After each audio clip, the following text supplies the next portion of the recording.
Hi, welcome back to my channel. Today I'd like to talk about the movie The Best of Times. This movie came out in 1986. It stars Kurt Russell, Robin Williams, Holly Palance, Jack Palance's daughter. You may also remember her from The Omen. She played the nanny who hung herself at the birthday party. R.G. Armstrong's in there, Emmett Walsh, a lot of character actors you would recognize from 80s movies and 90s movies. Kurt Russell plays Reno Hightower, and Robin Williams plays Jack Dundee. And this movie is directed by Roger Spotswood, who you may remember from movies he directed. He started off, his first movie was Terror Train, starring Jamie Lee Curtis. And he directed Air America with Mel Gibson and Robert Downey Jr. And he also directed a Bond movie, The World Is Not Enough. The movie was written by Ron Shelton. He most famously wrote Bull Durham. He also wrote White Men Can't Jump. And he directed Tin Cup and some other movies. I remember I saw this movie first. I saw it was in the mid '90s on TV, and being Kurt Russell, I saw Kurt Russell was in the movie. That instantly made me want to watch it. I think any movie with Kurt Russell in it, he makes the movie instantly better, even if the movie around him's not that good. But I've already was a fan of his from movies like Big Trouble in Little China, The Thing, Escape from New York. The movies he did with John Carpenter, obviously Tango and Cash with Stallone. Any movie, Breakdown. Kurt Russell's had a lot of iconic movies. He's just a fun guy to watch on screen. And I always liked Robin Williams, but I find Robin Williams really funny. Well, anyway, this movie's about the small town, Taft, California, which is a real place. They filmed a lot of the movie in and around Taft, California. The football scenes weren't filmed there, but most of the movie was filmed around Taft. And it's about these two guys live in a small town who, when they were in high school, Kurt Russell's character, Reno Hightower, was a really good quarterback, and everybody thought he was going to go on to bigger and better things. But in the final game of the season against their arch rival, Bakersfield, he blew his knee out on the last play of the game as he threw a Hail Mary pass to Robin Williams' character, who was wide open and dropped the ball and could have won the game. And ever since then, that was kind of the death knell for the town. The town kind of fell into despair. It's a really run down little town, but the people seem to like it that way. One gentleman even makes a speech when they're at the bar saying that he asked Kurt Russell's character, "How many people do you think moved to town last year?" And he's like, "I don't know." And he goes, "Well, two." And when they moved in, two people died, so we didn't increase our population, and the people that moved here aren't going to live much longer because they're old. But that was kind of funny. He said he was proud that they were left alone, and they didn't have to answer to anybody. And it was kind of the mindset of this town. Now, Kurt Russell's character is married and has a kid who's played by Kirk Cameron in an early role before Growing Pains. And he's a mechanic, so he never went on to play football anywhere else after he blew his knee out. Robin Williams' character is the manager of a bank that's owned by his wife's father. And his wife's father really doesn't like Jack, and he even says in the movie that the only reason you have this job is that you're married to my daughter, because I don't want my daughter being married to a loser, and if she ever leaves you, I will fire you instantly. So they don't really have a good relationship. It's very adversarial. And Reno's wife wants to leave him and move to the city, become a singer, and she loves her husband, but he doesn't want to leave Taft, and she doesn't want to stay there any longer.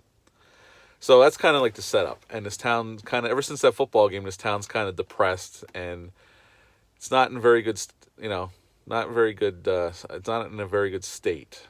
So, and Jack Dundee, Rob Williams' character, he obsesses over that play where he drops the ball, and he actually has a little room behind his office where he rewatches the film of that fateful game every day. And he comes up with this brilliant idea where he wants to replay the game against Bakersfield.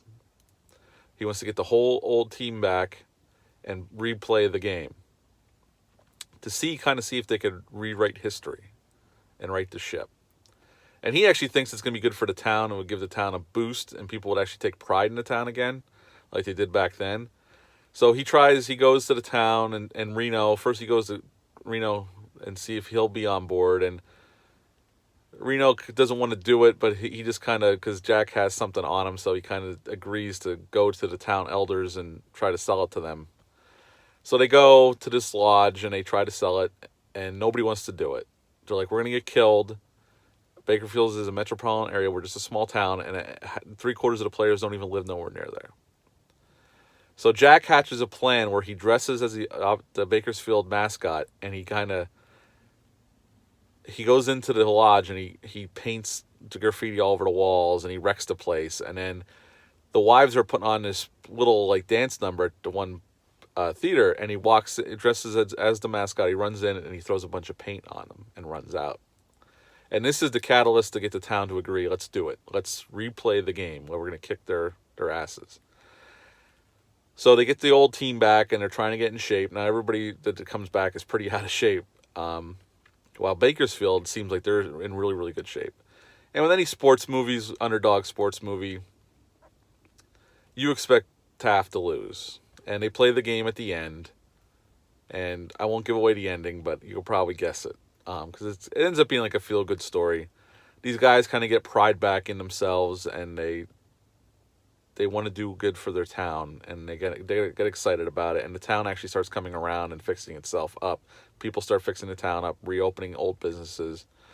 And if you're from a small town, you could see, I mean, football is a big deal in small. I came from Pennsylvania, and where I come from, football is really big. I played football, but my team was never that good. They've been good the last few years, but in the coal region of Pennsylvania, football is a big deal. But there's a lot of small towns that are depressed, a lot like in the movie.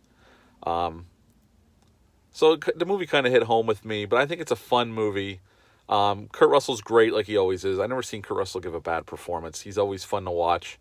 Seems like he's having a blast, and he's just a very likable guy. Robin Williams is funny, but he's very understated. He's not as over the top as he was in some other movies.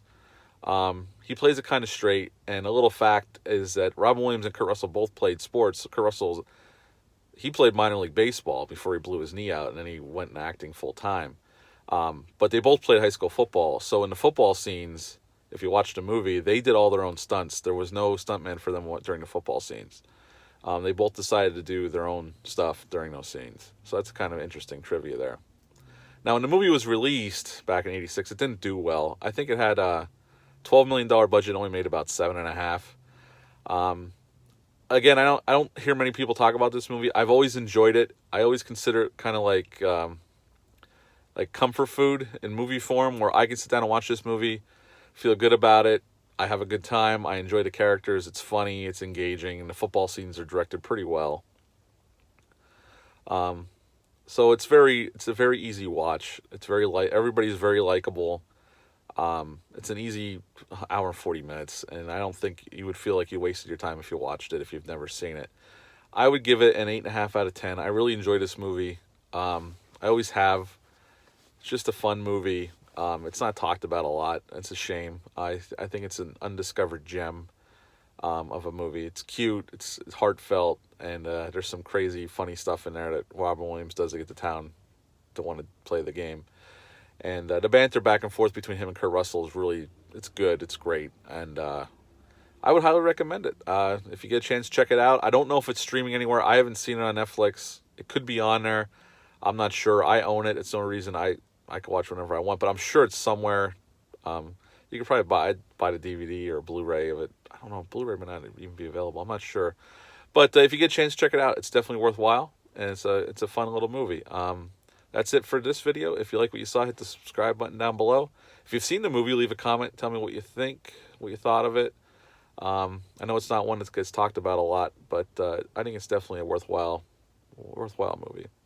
All right, that's it. Have a great day, and I'll see you soon. Bye.